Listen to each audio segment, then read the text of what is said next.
Welcome back to Napper 1, the D&D channel equivalent of room temperature water. Probably enough to quench your thirst, but definitely not exciting or fun. We're here once again to shove everyone's favorite pop culture characters into the rule set that is D&D 5e, whether they fit or not. And today, we're building the Sith Lord himself, Darth Vader. That's right, we're bringing a space wizard into a game where wizards can't wear armor and lightsabers don't exist, because we love a challenge. But don't worry, we'll make sure Lord Vader still gets to throw people across the room, tank an unreasonable amount of damage, and dish out just enough emotional trauma to keep things interesting. So grab your respirator, because we're about to force choke this build into existence. Be careful not to choke on your aspirations, Director. Alright, enough chit chat. Let's get into the numbers and see what makes Darth Vader the ultimate force wielding, planet destroying powerhouse. Here's the breakdown. Let's start out with a 15 in charisma. When you can terrify an entire room just by walking in, you're maxing charisma. Vader commands absolute authority, whether it's through sheer presence, unshakable will, or the ability to force choke insubordinate fools from across the galaxy. Next up, we'll put a 14 in intelligence. He's a tactical genius, an engineering prodigy, and the former Jedi Golden Boy. Anakin built a protocol droid as a child. What were you doing at age 9?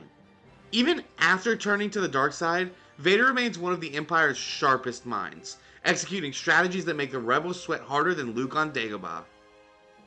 Beefy 13 in strength. He's tossing people around like rag dolls, breaking metal restraints like they're made of paper, and taking full-speed lightsaber swings. While his cybernetics might slow him down a bit, Vader's sheer physical dominance is undeniable. If you've ever wanted to lift someone off the ground one-handed while delivering a monologue, here's your chance. A good enough 12 in Constitution. Vader's body is held together by cybernetics, making him incredibly durable. While his organic bits might be questionable in terms of health, thanks for that, Obi-Wan, those mechanical limbs, built for taking a beating and still coming back for more. Decent 10 in wisdom. Sure, he's got the ability to foresee events, but he's also making decisions like throwing his own kid into carbonite. Vader may not be the wisest when it comes to the feelings part of the Force, but when it comes to sensing things, yeah, that's just part of his dark side skill set. Finally, an 8 in dexterity. Not the fastest guy on the block. Sure, he's fine in combat, but when you've got a breathing apparatus that constantly sounds like a malfunctioning vacuum cleaner, it's not exactly stealthy. Plus, the whole clunky armor thing doesn't do him any favors. Just imagine what he could be if he were more man than machine. Yo, dudes, the Empire's pretty chill. Maybe you could, join it or something. When you're more machine than man, the normal races just don't cut it. So, we're gonna go with custom lineage, because, let's face it, variant human doesn't really work when your body is barely hanging together with metal and wires. With that, we're going to put a +2 to charisma, making it a solid 17. Vader walks into any room and owns it, even with half his face encased in a respirator and a constant mechanical wheeze. We're also grabbing the telekinetic feat for an extra +1 to charisma, which now makes it an 18, because, well, when you can choke people with your mind, it adds a whole new level to charisma. For language, I don't know, German? That would be pretty funny if he knew his name just meant Luke's daddy. As for background, before he was the galaxy's most feared Sith Lord, Vader was an elite soldier, a Jedi general in the Clone Wars. Because, when you're an exceptional warrior with a killer instinct and a tendency to go full dark side, you're going to rack up a pretty extensive resume. This background gives him proficiency in athletics, because there's more to being a Jedi than just swinging a lightsaber. It's all about those force-enhanced jumping skills. Thank you, prequels, for that. And he also gets intimidation, because Vader doesn't talk, he makes you fear him. And of course, we round off the background with some land vehicles. Now this is pod racing. No, I am your father. We're starting with Warlock, but not in the usual sense. You've connected with an otherworldly patron, sure, but I like to call it the Force. So let's bleed that Kyber crystal of yours to forge your lightsaber and get started. At first level, you gain Hexblade's Curse, which is like the Force making sure you land every hit on your enemy. Bonus damage, critical hits on a 19 or 20, and if they die, you gain some health. You also get Hex Warrior, letting you use your Charisma modifier instead of Strength or Dexterity for attacks and damage with your weapon, which means you're wielding your lightsaber with precision and finesse. What's that? It's not a lightsaber yet. No, it's not, but I'm getting to that. Be patient. Instead, you get some spells here, including True Strike, which is the best cantrip in the game, and Blade Ward, plus Shield for defense and Hex to put your cursed enemies on the defensive. At second level, you're diving deeper into your power with Eldritch Mind, which helps you stay focused and clear-headed in combat. Useful for when you're locked in a duel with a mentor figure to you on a lava planet, as long as you don't let them get the high ground or anything. Plus, with Cause Fear, you can use the Force to intimidate your enemies, sending them into a panic. At third level, your lightsaber fully takes shape thanks to Pact of the Blade. You can summon it at will, ignite it when the time's right, and retract it just as easily. It's magical, it's powerful, and it's now your primary weapon in battle. Oh, and let's not forget about Improved Pact Weapon, which makes your saber even stronger, overcoming resistances and dealing magical damage, making you a true force to be reckoned with in combat. Plus, with Earthbind, you can literally pull enemies out of the sky like you're using the Force to yank a TIE fighter to the ground. And for any flying enemies or jetpack troopers, it's a perfect counter. Now, you might be saying, Mr. Natural One, sir, you just made a regular saber that can retract and ignite. That's not a lightsaber. And to that, I say, give me a minute, I'll fix that too. Jesus, you guys ask a lot of me.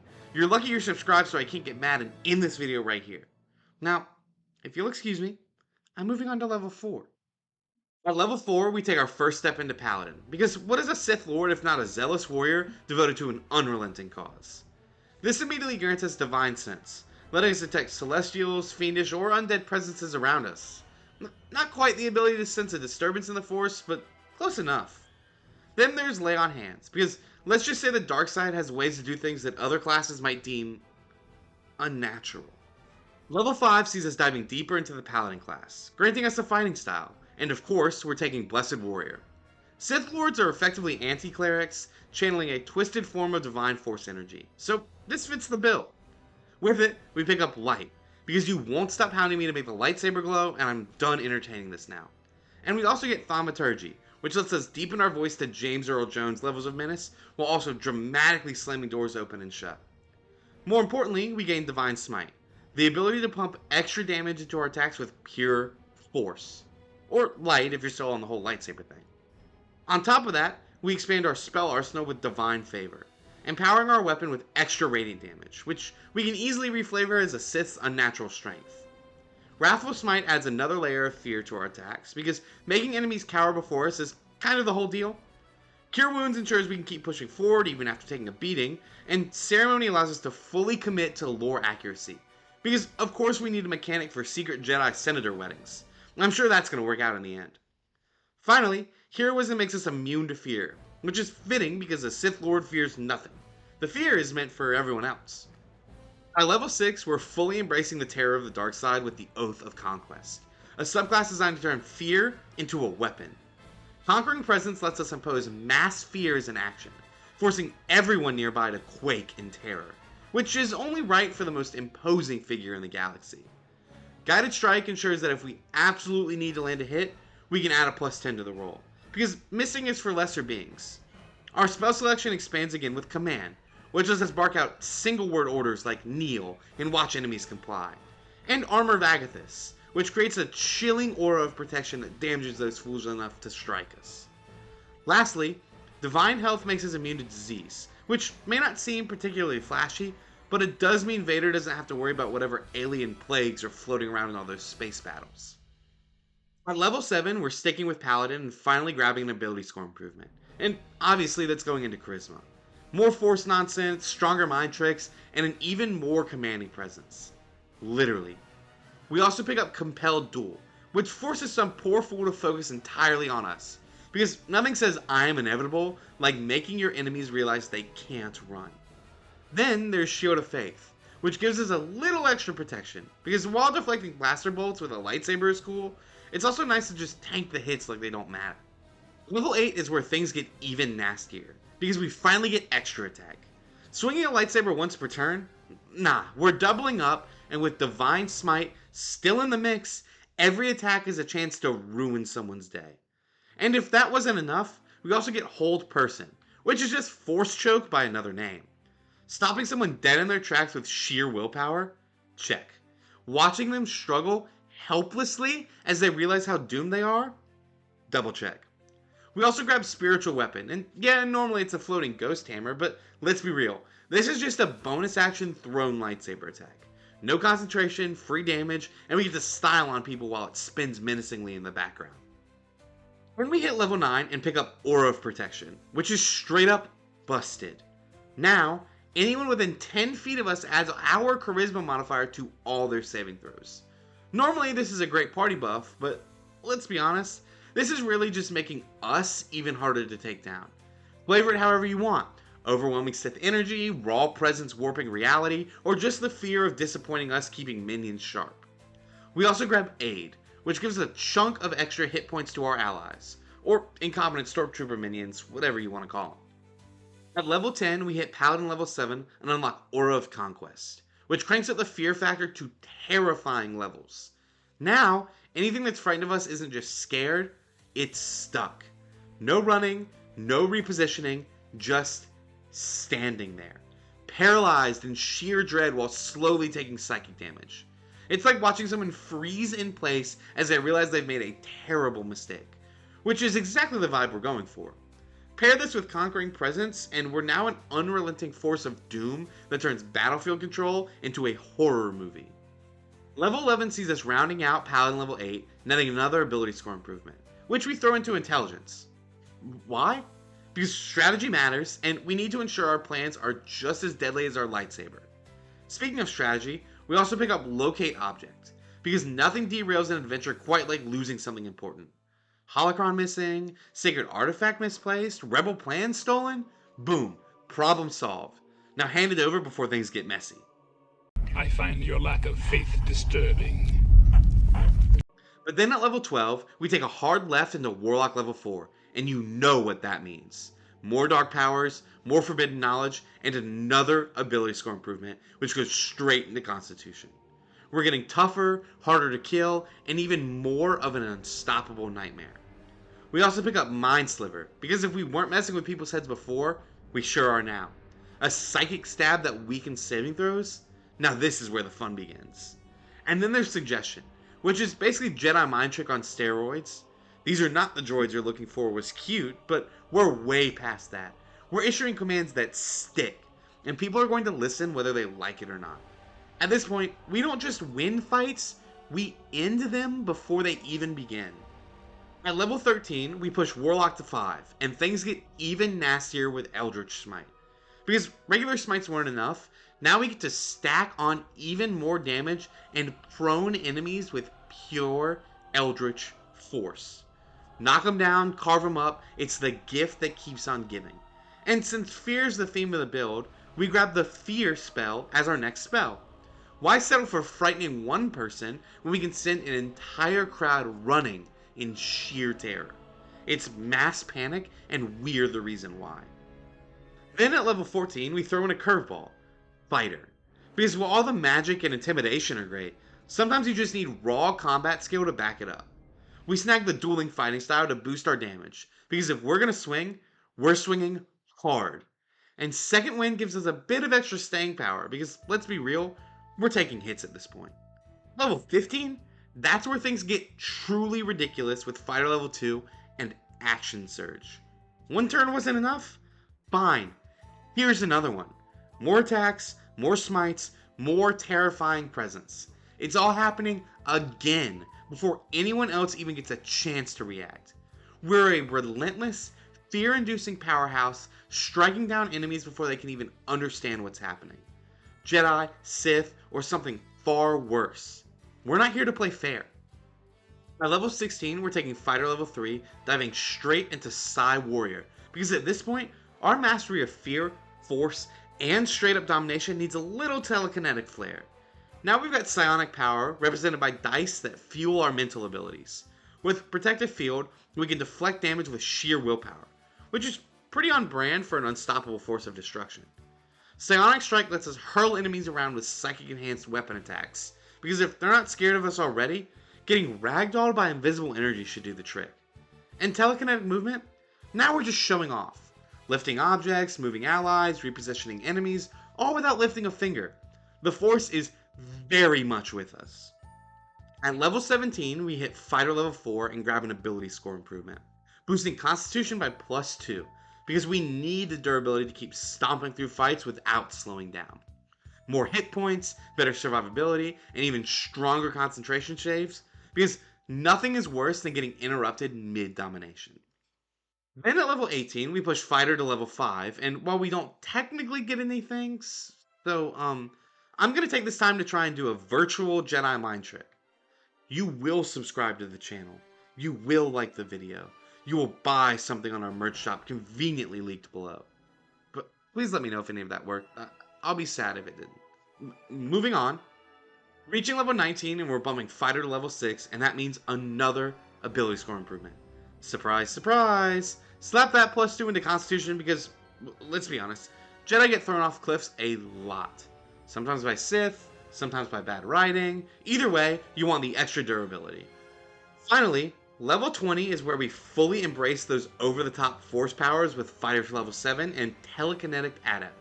Psi-powered leaps lets you take over those massive, unrealistic prequel-era jumps, because apparently, gravity is just a suggestion for Force users. Meanwhile, Telekinetic Thrust lets you force yeet people into walls, off ledges, or straight into the Disney Vault where they'll never be seen again. Speaking of which, if this video mysteriously disappears, you know who came for us. Until then, let's enjoy our full-power Jedi nonsense while we still can. On to the pros and cons. I am not your failure, Obi-Wan. You didn't kill Anakin Skywalker. I did. When the galaxy needs to be ruled with an iron fist, Vader's the one to deliver. But what happens when you give him the tools of destruction? Well, let's find out. He is a damage dealer. Action Surge is your friend, with 2 attacks doing 1d8 plus 8 damage, plus a d6 from Hex, 2d8 from Divine Smite, 3d8 from Eldritch Smite, and 1d8 plus 3 from Psionic Strike. Each, Vader can obliterate enemies in one hit. Add in 6 extra damage from Hexblade's Curse, and in theory, he could dish out 235 damage in a single turn, without even needing to crit, which, considering he crits on a 19 or 20, isn't exactly rare. Yeah, this guy hits hard. Real hard. And if you're fighting him, he's got you on lockdown. If you thought he was scary before, wait until you see him in action. Between Aura of Conquest, Compelled Duel, Hold Person, Cause Fear, Earthbind, and his own Fear Aura, Vader can lock down enemies with ease, making them question every life choice that led them to stand in front of him. No one escapes once he's got them in his grip. And he's a powerful force, but I don't mean just in damage. Darth Vader is, after all, a Force user. With command, suggestion, telekinetic feat, telekinetic movement, and telekinetic thrust, he doesn't need to rely on just his lightsaber to get the job done. He can use the Force to manipulate, control, and obliterate his foes from a distance. No one is safe, and they probably don't even see it coming. And he's more machine than man. With a solid 198 hit points, plus a shield to bump his AC, protective field, lay on hands, cure wounds, second wind, aura of protection, hear wisdom, shield of faith, aid, and blade ward, this cyborg is not just tough, he's practically a walking tank. He has healing options, buffs, and ways to mitigate damage that make him a nightmare in a prolonged fight. And don't forget, with all that machinery, he's got plenty of durability on his side. Not everything in the Empire's grand scheme goes according to plan. Even a Sith Lord has his weaknesses, and Vader's might just be his undoing. He's an easy target. With a 13 AC, low dex, and no mobility without psi-powered leap, Darth Vader's defense is a bit lacking. He's got a high health pool, sure, but he's not exactly dodging around on his feet like a Jedi. Plus, the suit of armor, it gives him some extra protection, but also disadvantage on stealth checks. Almost like the Emperor didn't really care about giving the whole sneaky Dark Lord vibe. And his resources run out quick. Once that action surge round is over, Vader's burned through most of his big guns. If you think you've got him on the ropes after that, you'd be right. He's used a lot of resources, and without his smites and action boosts, he's pretty much just a big guy in a metal suit trying to catch his breath. So once those resources run out, you're going to want to end the fight quickly. Let's talk about the real threat here. Disney's legal team.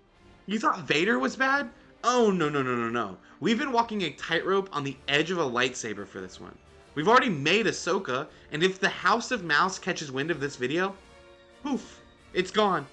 We're talking copyright strikes, cease and desist, and a very real chance that Mickey himself will be showing up at my door with a force choke and an NDA. But seriously, do we care? Absolutely not. Will this video probably get pulled before we finish this sentence? Almost certainly, but hey, at least we're going out swinging, right? Just know, if you wake up one morning and find this video mysteriously deleted, don't send us hate mail. Just know we went out like true rebels. Well, after all this force flinging and lightsaber swinging, I'm about ready to take a break and let the galaxy rest for a bit. If you like this build and want to see more, hit that like button, subscribe, and maybe even ding that notification bell.